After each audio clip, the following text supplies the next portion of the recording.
그 구약 성경을 오늘날처럼 이렇게 창세기부터 쭉 말라기까지 정리를 잘 해주신 분, 원래부터 그냥 하나님이 이렇게 만들어 준 게 아니고, 그것은 이제 그 에스라서를 쓴 에스라라고 하는 이제 학자예요. 이제 성경을 연구하는 그분인데, 이제 이게 이렇게 정리된 건 이스라엘 백성이 그 망해가지고 바벨론으로 다 이렇게 끌려갔어요. 3차에 걸쳐서. 처음에는 뭐 귀족, 왕족들, 뭐 이런 좀 건강한 사람, 나중에는 뭐 웬만한 사람 다 끌고 갔습니다. 그리고 이제 이스라엘이 살던 지역은 텅 비었죠. 근데 이제 우리 이스라엘 백성이니까 얘기할 때는 이스라엘이라는 말이 이제 야곱이라는 분의 별명이에요. 그러니까 야곱의 후손, 야곱의 백성 이렇게 보면 되죠. 그래서 이스라엘 말이나 야곱의 후손이라는 말이 똑같습니다. 근데 이제 이스라엘 지파 이런 얘기가 나오면 지파가 뭐지? 우리나라에서는 이제 교회에서나 쓰지 이런 사회에서는 잘 안 쓰는 그런 용어죠. 지파는 뭐냐면 그 야곱이라는 분이 아들을 12명을 낳았어요. 딸 하나 낳고. 근데 딸에서 낳은 애들은 빼놓고 그 12명의 아들들이 자식을 낳았을 거 아니에요. 계속 그렇게. 첫 아들이 르우벤인데 르우벤의 그 후손들, 자식들이 쭉 이렇게 그걸 이제 계산하기 쉽게 르우벤 지파다 이렇게 말을 하는 거고, 막내가 베냐민인데 베냐민 후손, 베냐민 지파 이렇게 이제 계산을 하는 거죠. 그런 걸 이제 알아두면은 성경 읽을 때 거부감이 없고 낯설지가 않아요. 그래서 이스라엘 백성이라는 건 결국 야곱의 후손들을 뜻하는구나. 그 지파라는 건 야곱의 12아들이 있는데 그 중에 그 아들 한 명 한 명에서 난 후손을 계산하기 쉽게 그렇게 지파라고 했구나. 이렇게 이제 이해를 하면 좋을 것 같아요. 그런데 이제 그 나라가 이렇게 뭐 인구가 많아지다 보니까 나중에 그 솔로몬의 아들 그 르호보암이라는 사람 때에 나라가 남북으로 갈렸어요. 우리나라하고 이스라엘이 비슷합니다. 어떤 사람은 저 위로 창세기 근처로 가면 이스라엘하고 우리가 같은 민족이다. 같은 셈족이다 이런 말도 하는데 뭐 그건 근거를 찾기는 어려운 거고 그냥 그럴 수도 있겠다는 생각만 가짐을 갖고, 그러니까 우리나라하고 비슷한 게 많아요. 그래서 이제 남북으로 나눠가지고 북쪽에 12지파 중에 10지파가 한 나라를 형성해서 북쪽 이스라엘이라고 이름을 그걸로 가져갔어요. 그리고 남쪽은 이제 그 유다라고 하는 아들 후손들이 주로 많이 거주를 했습니다. 그래서 그걸 남쪽 유다라고 그래요. 유다 후손들이 많이 있었다고 그래가지고 유다라는 지파가 굉장히 번성을 했죠. 왜냐하면 북쪽의 10지파와 남쪽의 그 유다 지파가 거의 뭐 숫자는 좀 차이가 있지만 버금갈 정도로 많았어요. 번성한 거지. 그리고 이제 베냐민 지파라고 하는 이제 그 아들 후손들도 남쪽에 좀 섞여 있고, 그런데 주로 이제 유다 지파, 유다의 후손들이 많았어요. 그래서 이제 우리는 뭐 북한, 남한 이렇게 얘기하는데 이스라엘은 북쪽은 이스라엘, 남쪽은 유다 이렇게 얘기를 하는 겁니다. 그래서 열왕기 이런 걸 읽다 보면 그 얘기가 많이 나와요. 처음 성경 읽을 때는 게 뭔 얘기인지 이해가 안 간단 말이지. 남북이 갈렸구나 이렇게 보면 돼요. 그런데 남쪽은 그 남쪽 사람들 신앙이 이렇게 잘 유지가 됐어요. 그래갖고 남쪽은 하나님이 좀 인정을 하셨고, 북쪽은 그 10집 하나 되고 인구도 많고 땅도 넓은데 그 왕을 세우는 사람마다 이상하게 그 십계명을 어기고 우상을 숭배하는 거예요. 그러니까 그 처음에 그 북쪽의 왕이 된 사람이 여로보암인데 하나님 진짜 싫어하셨어요. 그 이제 평민이었거든요. 그 사람이 그냥 공사판에서 이제 감독관이었단 말이에요. 그래서 이제 남쪽과 북쪽이 갈라졌을 때 이 사람을 왕을 세워서 북쪽으로 보냈어요. 그래서 정치 좀 잘하라고, 하나님 잘 믿고. 그랬더니 가자마자 무슨 짓을 하냐면은 하나님을 믿지 않고 그 애굽에서 옛날 조상들이 그 믿어가지고 나중에 그 때문에 가나안도 못 들어가고 다 저주받고 죽었는데 그 애굽에서 섬기던 금송아지를 만들어 갖고 섬기기 시작하는 거예요. 그러면서 남쪽에는 솔로몬이 지은 성전이 있지만 우리 북쪽에는 그런 게 없으니까 셈이 나가지고 하나님 허락도 없이 그 이제 남쪽은 하나니까 우리는 두 개 만들자 이래가지고 북쪽에는 저 끝에 단이라는 지역, 남쪽에는 베델이라는 지역에다가 이렇게 남쪽 가까운 지역이죠. 이제 우리는 말하면 휴전선 가까운 쪽에다가 그래서 산당을 두 개 져가지고 그걸 뭐 남쪽 성전 몇 장에 크게 졌어요. 그리고 그 안에 남쪽에는 이 모세가 하나님께 받은 십계명 돌판이들은 법궤가 있잖아요. 근데 북쪽은 없거든. 그러니까 그 대신에 금으로 금송아지 우상을 딱 만들어 거기다 갖다 놓고 아이고 뭐 다 그냥 하나님이라고 여호와라고 하면 되지 뭘 그냥 그렇게 따져 싸 그냥 은혜롭게 넘어가죠 이러면서 그 우상을 섬기라고 그러고 막 계속 그걸 강요를 했거든요. 그래가지고 하나님이 북쪽의 왕을 비롯한 그 백성들을 되게 싫어하셨어요. 그래갖고 참다 못해갖고 쓸모가 없는 거예요. 하나님 나라 민족인데 하나님을 안 믿고 금송아지를 믿고 뭐 그러니까 또 나중에는 또 뭐 아합이라는 사람이 또 와가지고 뭐 또 외국 여자를 잘못 결혼을 해가지고 그 여자는 이제 시돈이라는 나라에서 온 공주인데 이 여자는 또 바알과 아사레 목상 많이 나오죠. 이제 그걸 섬기는 나라에서 시집 왔어요. 근데 굉장히 여자가 세요. 그러니까 아합이라는 왕이 바보 같아.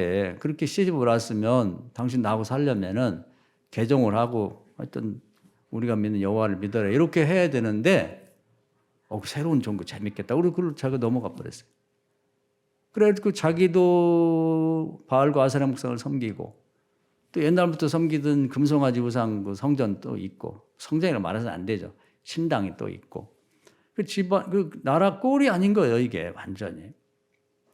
그래가지고 이제 여호와를 믿는 사람은 핍박하고 바알과 아사레 목상을 섬기는 사람들에게 뭐 국가의 그 어떤 세금을 들여갖고 그 사람들 양육하고 뭐 거기다 옷도 사주고 뭐 거기다 신당도 짓고 산당도 짓고 그 짓을 하니까 하나님이 정말 참을래도 참을 수가 없는 거예요. 그래가지고 나중에는 북쪽을 아주 그냥 주변에 있는 큰 나라, 큰 나라를 가끔 보면요 잘해서가 아니라 몽둥이로 쓴다고 나와 있어요. 이게 그 예언서 구약 예언서에 보면 나오거든. 몽둥이로 사용해가지고. 그럼 북쪽 이스라엘을 아주 홍구정을 내버린 거예요. 그러니까 하나님이 쓰는 방법은 다양한데 그건 이제 하나님이 선택하는 거죠. 매를 선택할 때 노아 시대에는 하도 못 되니까 이 홍수를 내려갖고 벌을 내렸고 그 소돔과 고모라는 하도 그 도시가 못 되니까 유황불을 내려버렸어요. 그래갖고 다 타서 없어졌거든. 근데 이번에는 그런 방법을 쓰지 않고 주변에 거의 홍수나 유황불의 버금가는 아주 강력한 잔인한 군대를 갖고 있는 아수르라는 나라가 있는데 그 나라를 들여보냈다고 그냥. 그 나라가 뭐 일부러 들여보냈다기보다는 그냥 주변 국가를 다 그냥 먹으려고 난리예요, 난리. 요즘도 보면은 그난 참 답답한 게 하나님한테 벌 받을 수밖에 없는 게 러시아도 땅이 엄청 커요. 근데 인구는 얼마 안 되고 관리가 안 돼. 관리가 안 돼가지고 땅덩어리 너무 커가지고 또 지하 자원이 무지하게 많아요. 뭐 석유니 뭐 가스니 뭐 아무것도 안 하고 그것만 팔아봐도 먹고 살 수 있거든. 아니 그런데 왜 옆에 나라 우크라이나 같은 걸 그 먹으려고 그 난리를 치냐고. 이제 이것 때문에 이제 하나님이 벌을 내려서 이제 우리가 다 예상하고 있지만 러시아는 앞으로 100년 후퇴할 거예요. 100년. 지금도 우리나라보다 훨씬 못해요. 요즘에도 뭐 러시아가 그 얘기 듣고 제가 웃음이 나오더라고요. 옛날에는 상상도 할 수 없었는데 러시아가 뭐 우리가 뭐 우크라이나를 도와주면 뭐 경제 제재를 하겠다니까 코웃음 치거든. 아니 못 살아갖고 지네 백성 우리나라 돈 벌러 오는 나라가 우리를 어떻게 제재를 해? 이런 얘기가 나온단 말이지. 근데 거기 지금 뭐 매일매일 오늘도 무지하게 많은 돈을 쏟아부을 거예요. 갖다가. 그러니까 이제 점점 추락을 해가지고 아마 100년, 200년 후퇴하는 아마 농업국가가 될 거예요. 아주 보잘것없는 나라가 될 거라고. 그런데 아수르 같은 나라도 이제 그런 거거든요. 주변 지네 나라도 엄청 큰데 주변 약속을 계속 침공해가지고 식민지 만들고. 아, 왜 그렇게 욕심을 내냐고. 그런데 그 강력한 군대 그 기록에 보면 무지하게 강력한 그런 이제 뭐 군대도 있고 잔인했다고 그래요. 그러니까 이제 자연스럽게 이제 그 자기네 국가 근처에 있는 이스라엘을 침공할 때 하나님 안 도와주는 거예요. 이게 다른 거예요. 하나님 잘 믿으면 하나님 도와주세요. 할렐루야. 하나님 잘못 믿으면 내버려 둬 그냥. 그러니까 히스기야라는 왕은 이게 성군이라고 그러거든요. 이제 뭐 다윗 요시야, 히스기야 이렇게 이제 3명 또 더 치면 여호사밧도 하나님 이뻐하는 왕이란 말이에요.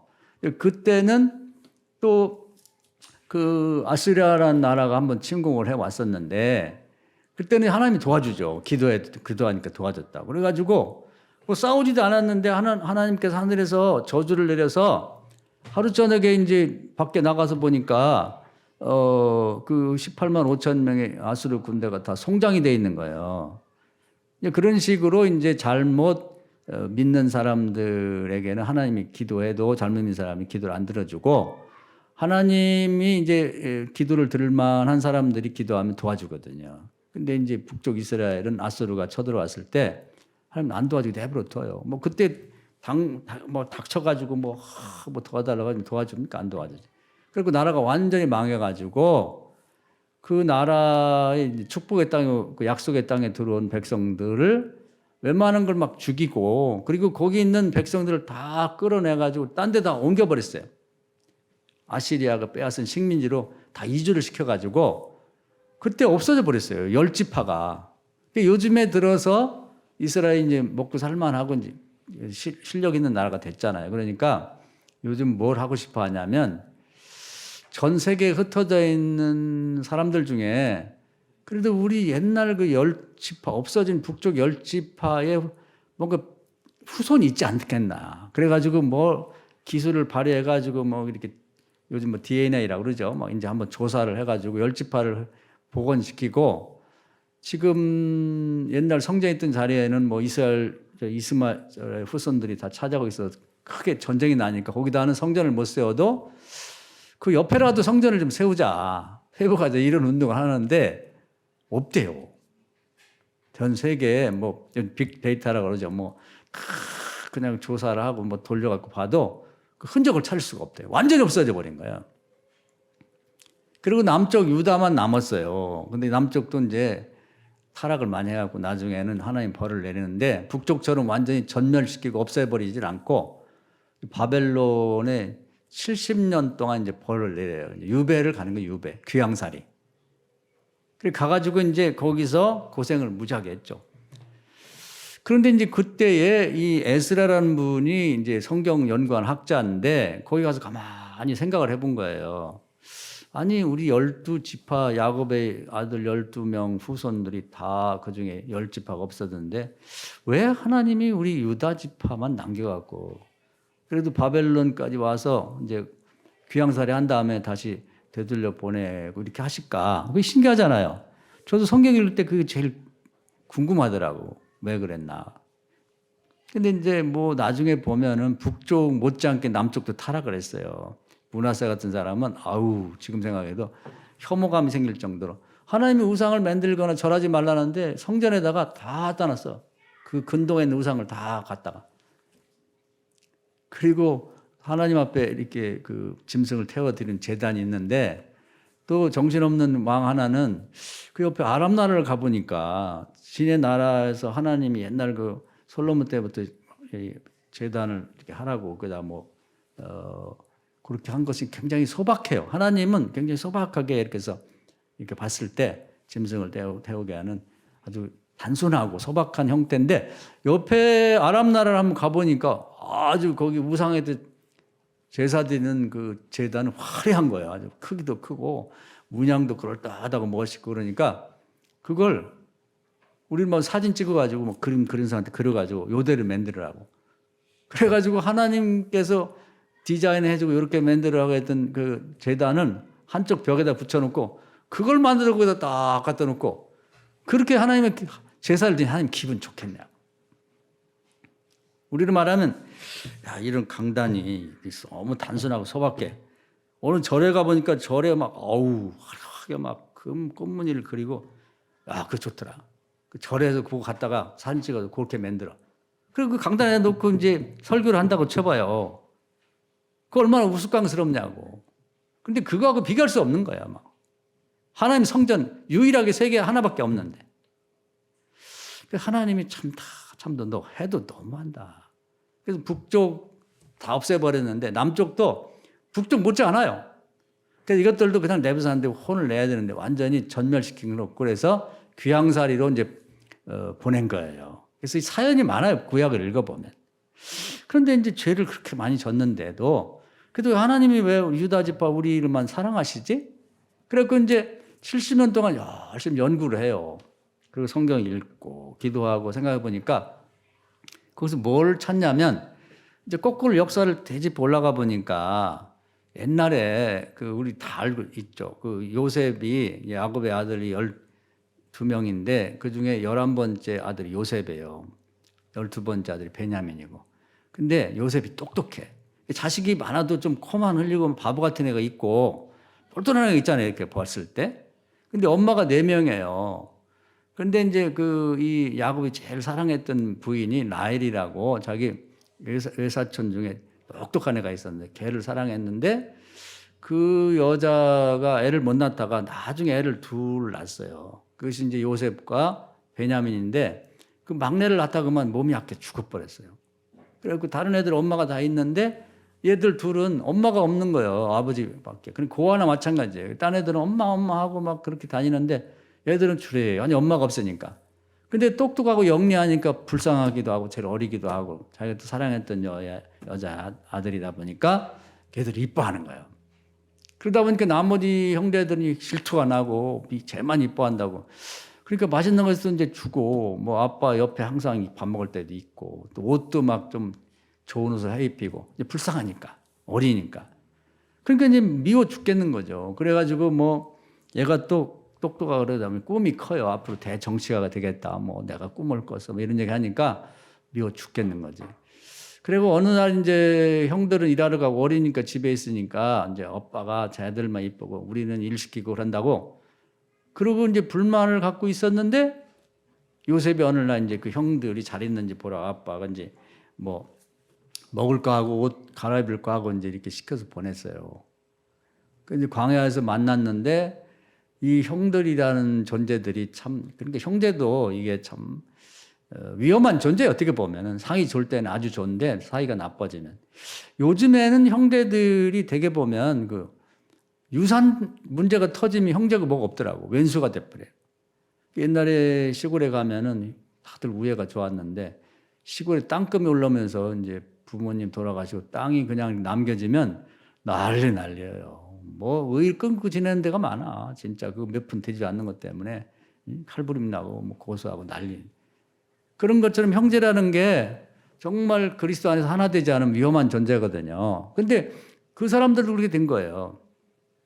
그래가지고 형제들 그 10명이 뭉쳐가지고 야, 저 꿈꾸는 놈 앞으로 크게 된다는데 큰 소리 뻥뻥 치는 애 아버지의 사랑을 독차지하는 놈 저거 오는데 저 죽여버리자 우리가 이런 생각을 이 사람이 무서운 거죠. 죽이자는 얘기가 그럼 이게 부화내동이 된 거 하나가 뭉친 거 나쁜 일에 그래갖고 야 그걸 죽이면 어떻게 해?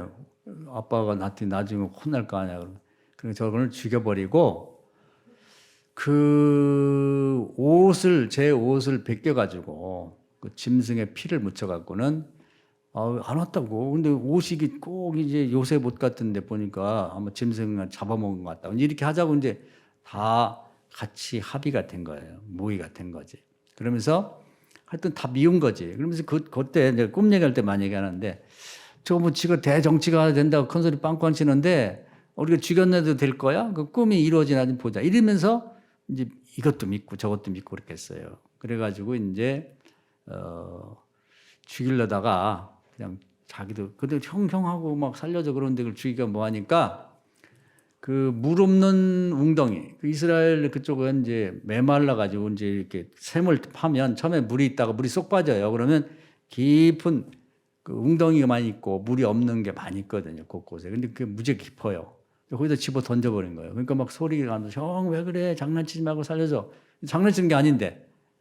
그래서 이제 멀리 가는데 그 10명 중에 이제 그 유다라는 아들이 있어요. 근데 이 사람이 그때 형들하고 형제들 다 죽이자는데 딱 생각을 한 게 뭐냐면 이렇게 하면 안 되지. 어떻게 형제가 형제를 죽여. 저걸 어떻게 살릴까? 요 생각을 먹은 거예요. 이게 굉장히 중요한 거예요. 그래갖고 막 하나님 앞에 지혜를 구해서 하나님 어떻게 하면 동생을 살릴지 가르쳐 주세요. 가르쳐 주세요. 그랬더니 하나님이 이제 지혜를 주셨어요. 우리 기도도 이런 기도를 해야 돼. 전도할 때 이런 마음으로 남을 도와줄 때 이런 마음.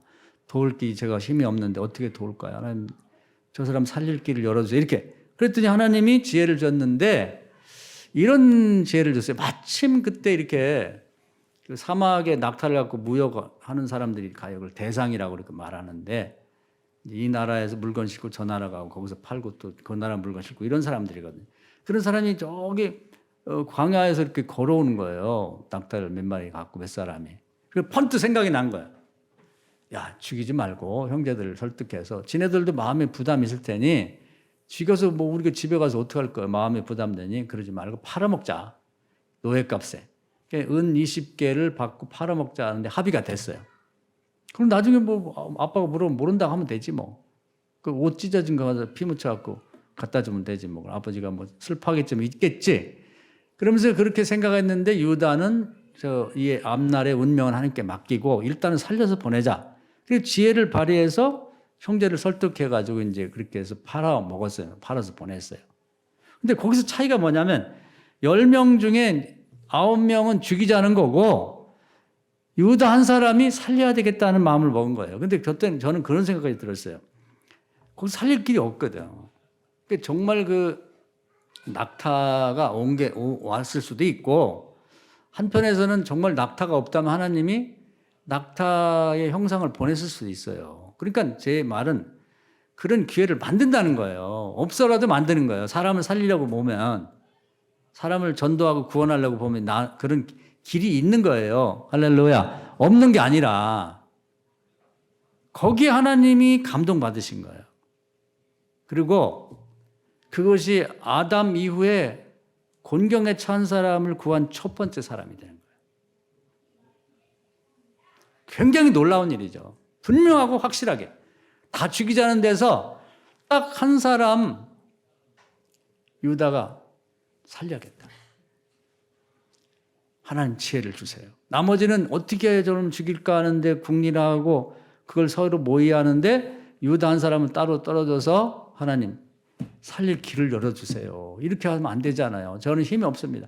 아마 유다가 말도 안 되게 동생 편을 들으면 같이 죽이려고 했을 거예요. 죽이려고 했던 사람 눈빛이 바뀌거든요. 그래서 마귀 역사가 있는 거예요. 눈빛이 달라요. 살기가 느껴져요. 그래서 이제 유다의 기지, 그 지혜 때문에 이제 요셉이 살아서 가게 돼요. 그래서 이제 여러 가지 이제 뭐 보디발의 집에 팔리기도 하고 감옥도 가고 그러는데 나중에 여차저차 해가지고 이제 그 애굽의 그 총리까지 되는 그 일을 가능하게 열어준 게 누구냐면 하나님의 조력자가 된 게 유다거든요. 그리고 그 유다 지파가 그 이후에 여러 차례 제가 말씀드렸죠. 역시 그 유전이라는 거 또는 그 피는 못 속인다는 말도 있는데 그 집안에 흐르는 그 어떤 정신, 신앙 이런 게 계속 흘러가요. 그래서 뭐 저주가 흐른다 이런 말도 있는데 그래서 뭐 좋은 얘기는 아닌 것 같고 3, 4대가 저주가 흐르는 경우는 있어요. 그런데 이 좋은 신앙의 전통을 만들어 놓으면 이렇게 쭉 흘러가는 것 같아요. 그리고 나라가 위기에 처할 때마다 유다 지파가 나와서 그 유다의 후손이 나와서 유다가 자기 위기에 처한 요셉을 살린 것처럼 그렇게 나라를 살리는 거예요. 그래서 그 갈렙이라는 분이 유다 지파거든요. 근데 그 이스라엘 백성이 그 가나안 땅을 다 점령했는데 헤브론 산지에 거인이 있어요. 거인. 그런 사람들이 모여 사는 곳이 워낙 높은 데다가 무서우니까 여호수아도 군대도 가서 거기를 감히 점령을 못했어요. 과거에 12 정탐꾼이 가가지고 이스라엘 백성들은 장대만 해. 우리는 메뚜기 같고 못 들어가 이렇게 겁먹게 했던 사람이 그 사람들이거든요. 야, 그런데 갈렙이 40대부터 기도를 하면서 저건 우리의 밥이다. 그러면 기도를 계속 한 거예요. 하나님 저걸 점령하게 해서 하나님 주신 약속의 땅, 축복의 땅을 다 점령하게 해주십시오. 그리고 나중에 그걸 점령 못해갖고 다들 끙끙 앓고 있을 때 85세나 된 노인네 평생을 그를 위해 기도했던 갈렙이 아무도 안 간다니까 그럼 우리 가족들이 가겠다 그러고 가족들 다 데려가서 점령했잖아요.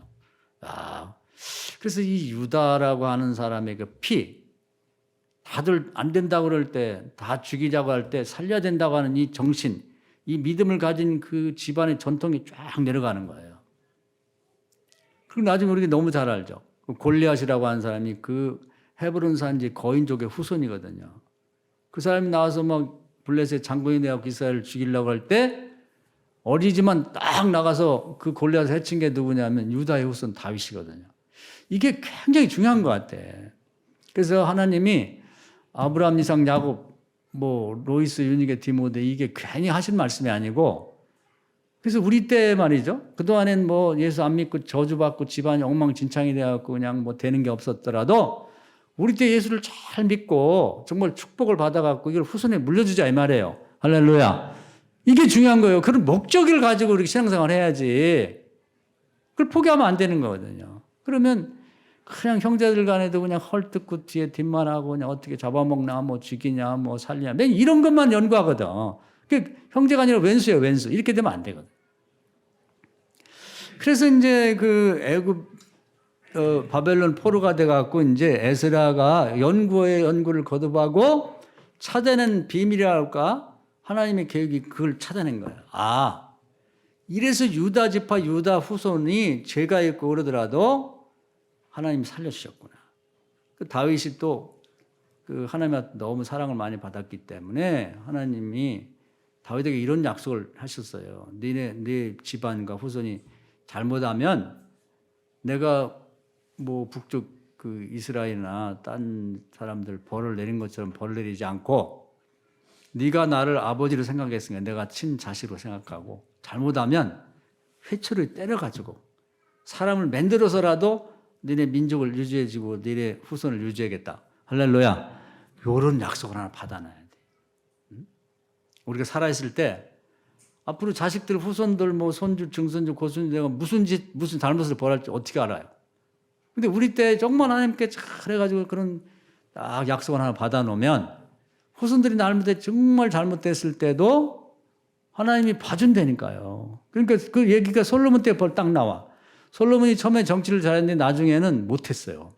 부인을 막 700명을 얻어요. 700명. 미친 거지 700명을. 근데 막 부자 나라가 되고 인기가 있다 보니까 이 나라 저 나라에서 막 공주들 데려오니까 아합의 부인 이세벨처럼 공주들이 보통 여자예요. 그리고 또 그 나라에 그 친정아버지 딱 있으니까 함부로 못해. 그래가지고 다 우리 저 성전에 가 예배 드리자 그러니까 안 가고 제사 드리니까 나도 친정이 있고 우리 친정도 세다. 그러면서 성전 그 산 언덕에 옆에다가 자기네 나라 돈을 갖고 온다는 거예요. 그래서 신당을 하나 시키는 거예요. 신전. 그리고 그걸 이제 거기 섬기는 사람들도 지네 아버지한테 얘기해 친정에서 다 제사장 데려와. 이 여자 하나가 그러니까 또 저 여자가 또 저 마누라가 또 자기도 한다네. 그래갖고 그 언덕이 완전히 그 우상 단지가 돼버렸어요. 그래가지고 하나님이 되게 미워하셨다고 나중에는. 그래갖고 이제 요절을 내고 죽이려고 하고 그랬는데 그때 뭐라고 하냐면 성경에 나와요. 이걸 처리를 해야 되는데 어떻게 하면 좋겠냐고 하는데 이제 그때 아버지 그 솔로몬 아버지 다윗 얘기가 나옵니다. 그 아버지가 잘했고 그걸 이제 후손을 없애지 않는다고 그 약속을 해놓은 게 있기 때문에 하나님 약속의 하나님이거든. 봐주자.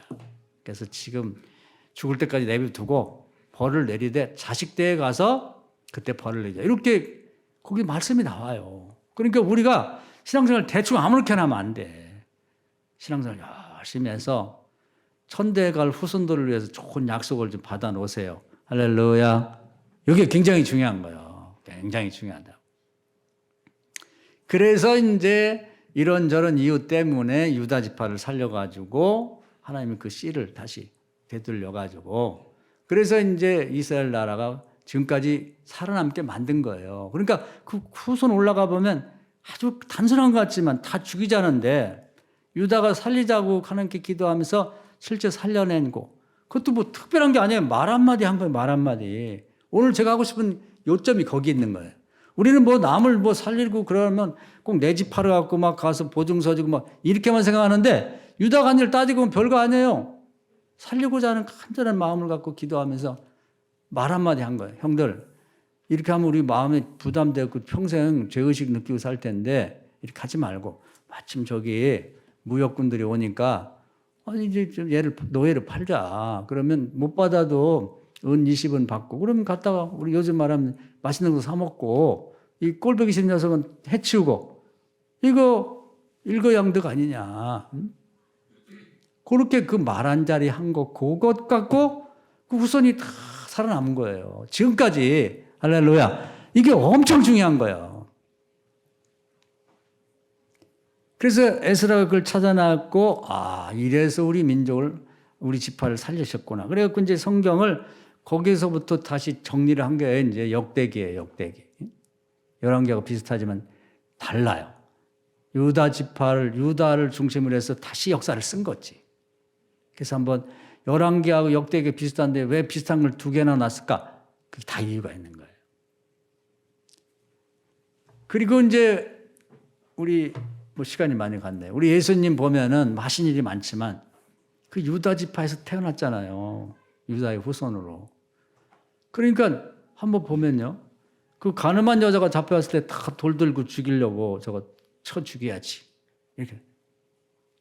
그러고 있을 때 예수님 끌고 왔어요. 예수님 앞에. 예수님이 딱 말씀도 안 하셨어요. 그 말이나 똑같지. 뭐냐면 땅바닥에다가 죄 없는 자부터 먼저 돌로 치라. 이렇게 말씀했거든. 큰 거 막 그 여자를 가서 막 왜 이러냐고 막 몸으로 이렇게 하면서 너 내 뒤에서 이런 것도 아니야. 말한 거야, 말. 유다하고 똑같죠. 근데 산상수훈에 보면 그렇게 돼 있거든요. 마음으로 가늠한 자도 다 가늠한 자다. 그러면 거기 있는 남자들 여자들 다 있겠는데 그런 마음으로 가늠 없는 안 한 사람이 누가 있겠어요. 그러니까 슬금슬금 돌을 놓고 다 도망갔단 말이에요. 예수님이 살렸지. 말 한마디가. 누구든지 남을 살릴 마음 먹고 기도하면 살릴 수 있어요. 필요 적절한 지혜를 하나님 주신단 말이에요. 할렐루야. 요즘에 새벽기도 우리 빌레몬서 공부했죠, 오늘. 저 이번에 저도 성경을 꽤 알고 읽고 그러지만 이번에 빌레몬서를 읽으면 제가 큰 은혜를 많이 받았어요. 그건 뭐냐면 이 바울 서신이 로마서부터 시작해서 빌레몬서까지 13권이거든요. 내일부터는 히브리서니까 바울이 아닌 딴 사람이 쓴 거예요. 그래서 그걸 일반 서신이라고 그래. 그 전에까지는 바울 서신. 근데 맨 마지막에 빌레몬서 가장 짧아. 한 장밖에 안 되는데 그더니 왜 이걸 넣었지 이거? 이거 왜 여기다 넣은 거야? 빼도 되는데. 근데 비로소 오늘 제가 깨달은 게 성경은 한도 끝도 없이 또 깨닫고 은혜 받는 게 많아요. 뭐냐면 빌레몬이라는 사람이 골로새라는 지역에 사는 이제 상당히 유력한 분인데 바울이 이제 그 지역을 갔다가 그분이 바울이 설교하는 걸 듣고 은혜를 받았어요. 그래서 골로새 교회를 개척하고 이제 바울이 떠나면서 그 지역의 가장 유력한 분이 예수를 믿게 됐으니까 당신이 책임자가 돼서 내가 없는 동안에 교회를 좀 관리를 잘 해라. 그럼 가끔가다 내가 편지도 보내고 할 테니까 이렇게 하고 이제 맡기고 갔는 거예요. 근데 그 집에 오네시모라고 그 노예가 있었다고. 옛날에 지금은 없죠. 옛날에는 노예가 있어요. 노예는 이제 재산이랑 똑같아요. 돈 주고 팔고 사는 거지. 말이나 소처럼. 가축이나 비슷하다고 보면 돼요. 근데 한두 명 있었는지 몇 명 있었는지 모르지만 하여튼 오네시모라고 하는 이 노예가 이 빌레몬이라고 하는 자기 주인 집에 도망친 거예요. 도망칠 때 그냥 도망친 게 아니라 돈 같은 거 훔쳐가고 도망친 것 같아요. 도망가려도 돈이 있어야죠. 그래갖고 갔는데 그 사람이 이제 도망다니다가 아마 잡힌 것 같아. 정확하게는 그 빌레몬서밖에 없기 때문에 모르는데 이렇게 읽어보면 아마 딴 데 가서도 좀도둑질하고 그런 것도 할 수 있잖아요. 그래가지고 잡힌 것 같아. 근데 바울이 그때 선교하다가 감옥에 갇혔거든요. 그래서 이제 그걸 옥중에 썼다가 옥중서신이라 그래. 에베소서, 빌립보서, 빌레몬서, 골로새서 이런 걸 묶어갖고 옥중서신이라고 하는데 옥중에서 써서 보냈다고 해서. 근데 아마 에베소 감옥에 gat혀 있었던 것 같아요. 그건 골로새라는 지역과 에베소가 가깝다 그래요. 한 100 몇 킬로밖에 안 되는데 거기 이제 바울이 갇혀 있는 곳에 이제 이 오네시무가 도둑질하고 이런 이제 잡혀온 것 같아요. 그래서 아마 이 바울이 있는 감옥에 같이 갇혔는지 바울을 거기서 만났어요. 그리고 이제 제가 볼 때는 이제 빌레몬이라는 분이 예수를 잘 믿다 보니까 주일날이나 예배 드릴 때 이제 노예였던 이제 오네시무도 야, 니네들 다 와. 이렇게 이제 예배도 드렸겠지. 근데 은혜를 못 받아갖고 이제 도망쳤기 때문에 그때 이제 바울이 거기 왔다는 것도 기억하면서 바울이 거기 있으니까 반갑게 서로 이제 인사도 하고 그랬는데 바울이 잘 됐잖아요. 도망도 못 가고. 그래서 계속 말씀을 전해가지고 얘가 완전히 새 사람이 돼버렸네. 은혜를 크게 받고. 옛날에 그 도둑질하는 노예가 아니야. 근데 이제 그 당시에 노예가 도망가다 도둑질까지 잡혔다니 큰일 납니다. 매도 맞고 잘못하면 죽을 수도 있는 무서운 범죄거든. 근데 이 사람이 새 사람이 됐는데 내버려 둘 수가 없는 거예요. 그러니까 바울이 불쌍히 여기고 이제 오네시모를 변호하는 그런 편지를 쓰는 거예요. 이 주인인 빌레몬에게. 이게 뭐예요? 유다가 죽게 생긴 그 요셉을 살린 거하고 똑같은 얘기예요. 예수님이 죽게 생긴 그 가늠한 여자를 살린 거하고 똑같은 얘기거든. 그러니까 바울이 뭐 대단한 게 아니에요. 노인이고 자기가 그 빌레몬 때문에 늙었다고 그래. 내가 늙고 감옥에 갇혀서. 할 수 있는 게 아무것도 없는 거야. 편지 한 장 써준 거예요. 친필로. 근데 이게 이제 오네시모를 살리는 거지. 뭐라고 하냐면 나를 만나 새 사람 됐으니까 다 용서해라. 그리고 우리 주 안에서 하나 됐으니까 노예 취급하지 말고 형제로 받아들여라. 혹시 이 오네시모 노예가 내 집에 당신 집에 있다고 뭘 훔쳐갔으면 내가 갚아줄게. 아, 그 얘기를 읽는 옛날에도 읽었던 대목인데 오늘 새벽에 있는데 가슴이 울컥하더라고. 야, 그때가 뭐 빌레몬이 뭐 그 돈 받겠어요? 또 선교사가 노인네. 근데 그 말 자체가 우리 말 한마디 천냥빚 갚는다고. 아마 빌레몬이라는 분이 그 친필 서신을 읽고 물었을 것 같아. 아니요, 여부가 있나요? 이게 이제 그 바울이 얘기하고 있는 맨 마지막에 그게 거기에 써 있는 이유가 이거예요. 그렇게 많은 뭐 선교를 하고 뭘 배우고 했지만 맨 마지막에 예수님도 하신 설교의 내용이 뭐냐면 이웃을 내 몸같이 사랑하라고 그러면서 사랑의 예를 예루살렘에서 여리고 가다가 강도 만난 사람, 제사장도 지나가고 내 이웃 사람도 요즘 말하면 목사도 그냥 가고 장로도 그만 가고 그랬는데 신앙도 현차는 그 사마리아 사람이 가다가 아유 이게 웬일이냐고 그러면서 자기 옷을 벗어서 덮어주고 이 피가 빠지면요 사람이 추워요. 피 때문에 뜨뜻한 거죠. 그래서 자기 그 출입하는 옷은 깨끗한 거 입었을 거 아니에요. 예루살렘 도시까지 가니까. 근데 그걸 아까워하지 않고 벗어갖고 그냥 탁 싸고 그냥 이렇게 싸고 그리고 자기가 타고 가던 나귀에 내려가 거기다 태우고 그리고 주막까지 가서 옛날에 주막이 이제 병원 비슷하게 이렇게 역할도 했는데 가서 자기 돈 내서 이렇게 자기 쓰려고 한 걸 덜어서 물건도 사고 말을 했겠죠. 비용 우선 쓰시고 내가 돌아올 때 더 들면 제가 그 돈 드릴게요. 이거거든요. 예수님 맨 마지막에 하신 설교가 그거예요. 너희도 이렇게 하라는 거예요. 근데 바울이 우리는 로마서만 좋아하는데 제가 오늘 그 성경을 빌레몬을 읽고 깜짝 놀랐어요. 그 이론을 다 종합해서 맨 마지막에 결론으로 한 얘기는 뭐냐면 오네시모를 살린 거예요. 말 한마디에 바울이 뭐 대단한 거 했나요? 대단한 거 안 했잖아. 편지 한 장 쓸 수 있단 말이에요. 근데 우리는 그걸 안 해. 얼마 전에 작년인가요? 우리 지방에 이제 어떤 교회에 그 저쪽 산 너머에 사시는 권사님, 그 목사님 장모님. 근데 이제 갑자기 산에서 비가 많이 와갖고 실종이 됐어요. 그래가지고 이제 지방에 이제 난리가 났었지. 저도 그 소리를 깜짝 놀라갖고 저희 집사람하고 이제 부랴부랴 뭐 이렇게 좀 먹을 것 좀 싸가지고 이제 갔어요. 갔는데 야 거기서 깜짝 놀랐네. 이런 걸 보면 이제 사람 됨됨이가 나타나는 거야. 아 그게 장로들도 안 온 거야. 왜 안 왔냐고 하니까 담임 목사 오지 말라겠대. 위험하다고. 아니 오지 말라고 안 와요? 목사 장모가 지금 실종돼서 찾고 있는데 세상에 참 기가 막히더라고. 그리고 우리 지방 목사님들 중에도 평소에 뭐 세계 평화를 논하고 뭐 대한민국의 정치를 논하고 막 그렇게 열변을 토하고 사랑을 그냥 거품으로 얘기하는 사람 안 온 거야 아무도. 근데 제가 마음속에 종종 존경하게 된 사람이 두 사람이 있어요. 한 사람은 이제 대상포진이 와서 대상포진. 무지하게 아프다고 그래요. 저는 대상포진 안 걸려봤는데 얼굴 쪽에 와가지고 막 눈이 막 이렇게 아파갖고 막 너무 아파가지고 병원에 입원하고 이제 링거 주사 맞고 있는데 그 소식을 듣는 거예요. 그 가야 된다고 간호사들이 이게 무슨 얘기냐고 못 간다니까 자기가 빼고 달려왔더라고. 야, 정말 고맙더라고요. 제 장모님 돌아간 건 아니지만 그리고 가보니까 그냥 오시고 뭐 그냥 막 진흙덩이가 돼가지고 막 그냥 아픈 거 좀 뭐고 그 진흙을 퍼내고 막 그 찾고 있더라고. 그리고 또 한 사람은 우리 집에 온 지 얼마 안 된 분인데 이분도 가다가 버스 타고 어디 가다가 이제 그 소식을 들었다는 거예요. 근데 자기는 단벌 신사래 뭐 가난한 교회다 보니까. 그래서 이제 어디 나갈 때만 입는 옷 입은 분인데 그 얘기를 듣고 그냥 와가지고 가보니까 온통 그냥 진흙덩이 돼갖고 막 그 힘도 좋고 젊으니까 막 다 퍼내고 있더라고요. 그 교회 자기네 교인들도 별로 안 하는.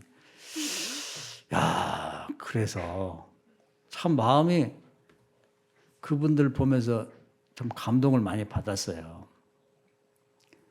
그래서 저는 뭐 나이도 있고 그러고 그러니까 그냥 거기서 서성서하면 기도만 하고 아유 목사님 저기 계시라고 기도 많이 해주시라고 그래서 뭐 많이 돕지도 못했는데 그 두 분들과 또 그 지역의 사람들과 이제 몇몇 교인들 중에도 이제 몇몇 분 오셨더라고. 그분들이 열심히 이렇게 일하는 걸 봤어요. 그러면서 우리가 평소에 말만 잘하면 뭐합니까? 우리가 바울 얘기할 때 맨 로마서만 얘기를 해요. 로마서. 뭐 믿음의 의가 어쩌고 뭐 어쩌고. 그런 얘기면 설교만 잘하고 말만 잘하면 뭐하냐고. 결론은 이 곤경에 찬 오네시모 같은 사람 그 보잘것없죠. 바울 같은 분이 볼 때는 노예니까 그 가축처럼 이리 팔려가고 저리 팔려가는 사람이라도 그 공격에 처했을 때 이 사람을 살릴 용의가 있느냐.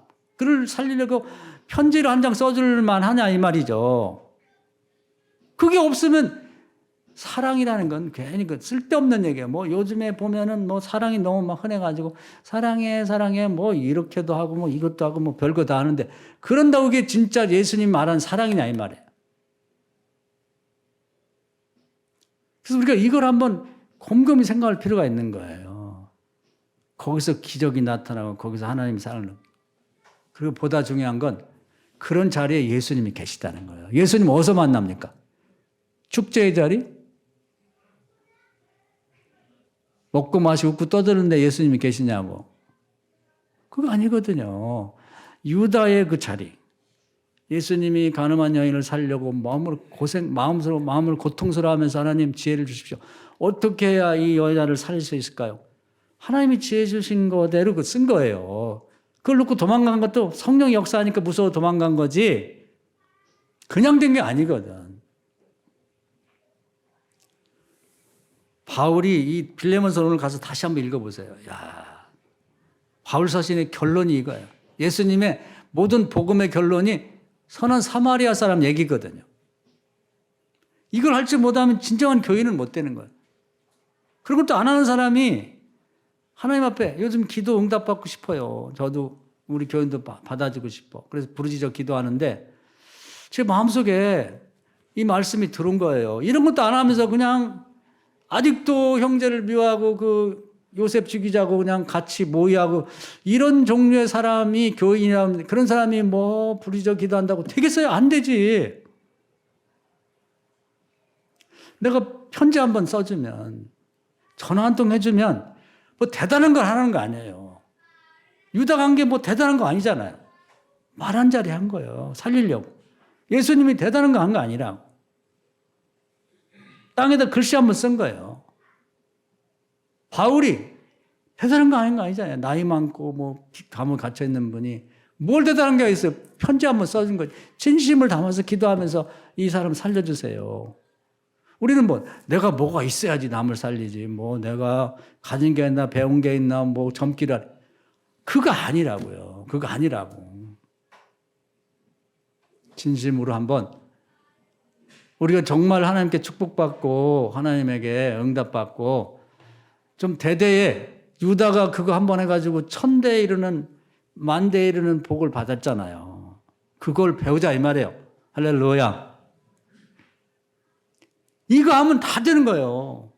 하나님 이런 사람은 눈동자처럼 사랑하는 거예요. 다 죽어도 그 사람 살려요. 그 집안 구한다니까. 12지파가 다 없어지는데 유다의 그 후손들, 그 자녀들, 그 사람들을 살렸다니까. 지금까지 살아있는 게 그 사람들이에요.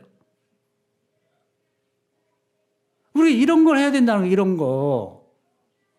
그럼 걱정 안 해도 돼요. 여러분 후손들 나중에 살다가 뭐 잘못도 범할 수 있겠죠. 사람인지라. 죄도 짓고 잘못도 되겠지만 하나님이 유다와 그 후손에게 약속한 거예요. 다윗에게. 너네 자식들 후손들이 잘못하면 내가 금방 벌 내리지 않고 회초리를 때려서라도 사람 만들어갖고 내가 복을 주겠다. 할렐루야. 이거보다 확실한 이게 축복이 어디 있냐 이 말이에요. 어디 있냐 이 말이에요. 내일부터 하지 마세요. 오늘부터 하자고. 오늘부터 여러분 주변을 한번 쭉 돌아보세요. 출세하고 뭐 잘 나가는 사람들 보지 말고 여러분들 그런 거 없으면 보면 젊은 여자애들은 저 명품 좀 봐. 옷 저 명품인데 저 날씬한 것 좀 봐. 몇 킬로짜리인데. 맨 남자들은 뭐냐면 저 차 저거 얼마짜리야? 저 뭐지? 저 브랜드가? 야 정말 저거 한 달에 얼마씩 줘야지 다. 맨 이런 것만 보이거든. 이런 것만 보여요. 그건 세상 사람들이 하는 거고 우리 믿는 사람 좀 달라진다 그 말이에요. 그런 사람 사이사이에 눈에 안 띄지만 요셉 같은 사람이 있다니까요. 좀 죽어가는 사람. 내가 좀 살짝만 도와주고 밥 한 끼만 사줘도 달라질 사람. 있어요. 그걸 봐야 하는 게 그게 주님의 눈으로 세상을 보는 거예요. 우리 말로 기도할 때는 뭐 주님의 눈으로 세상을 보고 주님의 마음으로 세상을 대하고 뭐가 주님의 마음으로 대하는 거예요. 유다처럼 하는 거지. 유다처럼. 다치기지 않은데 저거 살려야겠다. 하나님 저거 힘도 없고 능력도 없는데 어떻게 하면 살지 가르쳐 주십시오. 기도의 기본은 거기에 들어있어야 돼요. 기도의 기본. 기본이. 예수님의 마음이 그 마음이잖아요. 오늘 바울 서신의 끝에 결론이 빌레몬서인데 그냥 읽으면 아무것도 아닌 것 같아. 허접해. 아니 그냥 한 장짜리에다가 뭐 이런 얘기를 다 썼을까? 노예 얘기야? 좀 왕 얘기하고 막 대단한 뭐 박사 학자 얘기를 해야 되는데 이렇게 생각할 수 있지만요. 하나님이 참 여기다 넣은 게 기가 막힌 거예요. 자리 자체가. 이게 결론이구나. 결국은 그 많은 공부, 그 많은 세월, 그 예수 잘 믿고 뭐 밟았겠다고 한 모든 것들의 결론이 이거 못하면 아무것도 아니라 이거 못하면. 예수님하고 관계가 없어요. 예수님 만나려면 이걸 할 줄 알아야 돼요.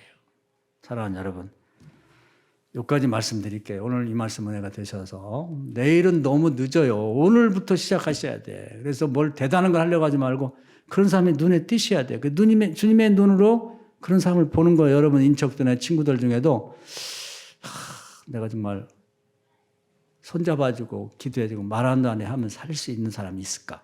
있습니다. 그 오늘부터 시작하셔야 돼요. 그럼 여러분 기도 제목 다 이루어집니다. 부르짖으면서 제 마음에 딱 닿았어요. 그거 가르쳐라. 이거 안 되는 사람을 기도 응답받기 어려운 거예요. 하나님은 다 주고 싶지만 그 못된 사람 줘서 뭐하게. 오늘부터 진정한 사랑을 시작합시다. 주님의 사랑, 유다의 사랑, 본받는 여러분 다 되기를 주의 이름으로 축원합니다. 아멘. 주여 한번 하고 통성으로 기도할 텐데 주여 오늘부터 시작하겠습니다. 그렇게 기도하겠습니다. 주여 오늘도 귀한 말씀을 해주셔서 감사합니다.